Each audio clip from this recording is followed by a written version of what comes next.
Saktong-sakto talaga at meron akong nakitang isang pirasong mais dito sa aking ref.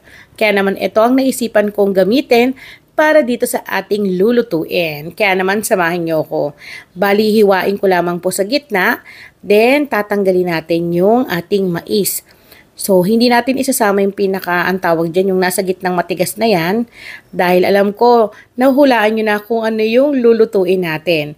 Isang masarap na pang merienda at pambenta. At dahil meron din mga nagtatanong sa akin nito kung paano daw lutuin, sa totoo lang napakadali lang nito. At kung wala kayo netong fresh na corn sa inyong lugar, pwede naman kayong gumamit ng nasa inkan, yung mga nasa delata. So pagkatapos kong mahiwa, ay ilipat muna natin sa isang lagayan. Then, iset aside muna natin to para naman dun tayo sa ating pangalawang gagawin. So, dito sa ating gagawing pagluluto na to ay napakadali lang. Meron ako rito 1 cup ng maligkit na bigas. So, mas masarap ang ginataang mais kapag may malagkit na bigas. Mas maganda rin kung purong malagkit lahat. Pero kung gusto niyo i-balance lang, hahaluan natin yan ng half cup ng bigas. So ito po magandang bigas na klase, yung malambot ang gagamitin ninyo para naman masarap po ang pagkakaluto ng ating ginataang mais. So paghahaluin natin yung dalawa na yan, gaya ng ginagawa ko. Then gaya ng pagluluto ng sinaing, so huhugasan natin to.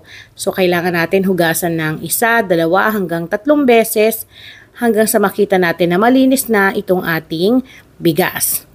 Then, pagkatapos nun, isasalang na natin yung ating paglulutuan.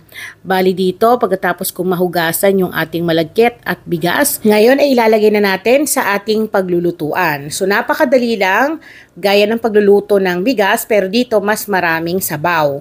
So, bali, 1 litro at kalahati ng pangalawang piga ng niyog yung aking ilalagay para naman po talagang maluto ng maigi. At dahil wala nga akong dahon ng pandan, ang gamit ko rito ay buko pandan flavor aid ng Bakersfield. Naglagay lang ako ng half teaspoon, then tatakpan natin. At kapag kumukulo na, bubuksan natin yan. So, haluin muna natin bago natin ilagay yung ating mais. So, hindi pa naman totaling luto tong ating malagkit.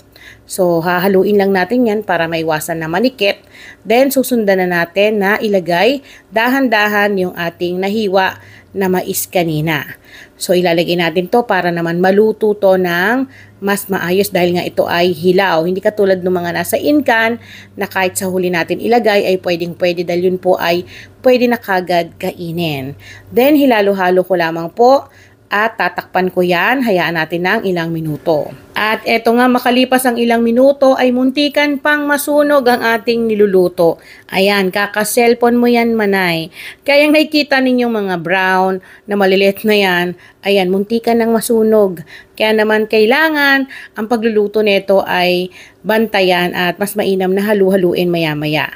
So dito maglalagay na ako ng 1 cup ng wash sugar. Pwede rin naman ang puting asukal para mas maputi ang kulay ng inyong ginataang mais. So, halu-haluin ko lamang to. Dun sa asukal na ating nilagay ay pwede nyo yan dagdagan or pwede nyong bawasan. Depende po yan sa tamis na nais ninyo. So, hinalo-halo ko lamang to hanggang sa maluto at hindi na natin yan bibitawan ng paghalo para maiwasan nga na masunog dahil yan po ay lalapot ng lalapot. So, sisip-sipin niya yung pinaka-sabaw ng ating pangalawang piga ng niyog. Then, sa aking paghahalo, kung mapapansin nyo, ayan na, palapot na ng palapot at naluluto na talaga yung ating malagkit na nilagay. So, dito, isusunod na natin yung 1 1/2 cup ng coconut cream. Ito yung unang piga ng niyog. So, sa huli talaga natin yan nilalagay para talagang mas creamy at dito continuous din po ang paghahalo. So, wag niyo pong iiwanan hanggang sa maluto po ng maigi at yan po ay lumapot. Pero yung iba gusto nila masabaw yung ginataang mais. So, pwedeng-pwede naman po yun. Pero kung gusto niyo mas malapot, lutuin niyo pa ng mas matagal gaya ng gagawin ko. Naglagay din ako ng konting asin, pampabalance. Ito po ay para hindi nakakaumay yung ating ginataan. Then, continuous ang paghalo at dito napansin nyo, ayan, hindi na siya yung masabaw gaya ng kanina. So dahil okay na to, pwede na natin tong hanguin dito sa ating pinaglulutuan at pwede na natin tong iserve. Alam nyo mga manay, napakasarap nitong kainin kapag malamig. Yung ilalagay mo sa chiller tapos kinabukasan mo kakainin. And again, mas maganda to talagang lutuin kapag mas lamang ang malagkit. Kasi talagang mas malapot siya. Merong iba, gumagamit naman ng purong bigas. Pwede naman yon. Kaso nga lang, ang tendency, lumalabnaw siya kapag malamig na.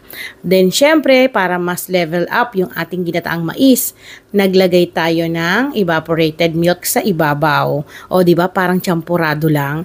Nako, mga manay, subukan nyo na to. At I'm sure na magugustuhan nyo lalo na, di ba? Yung panahon ngayon, biglang uulan. Napakasarap kumain nito. Tapos palamigin ninyo. Nako, siguradong magugustuhan ng inyong mga anak. Kaya naman muli, ako po ang inyong madiskating nanay. At sana po ay masubukan nyo itong ating simpleng merienda, pero pasok sa panlasa nating mga Pinoy. So ayan, kain po tayo.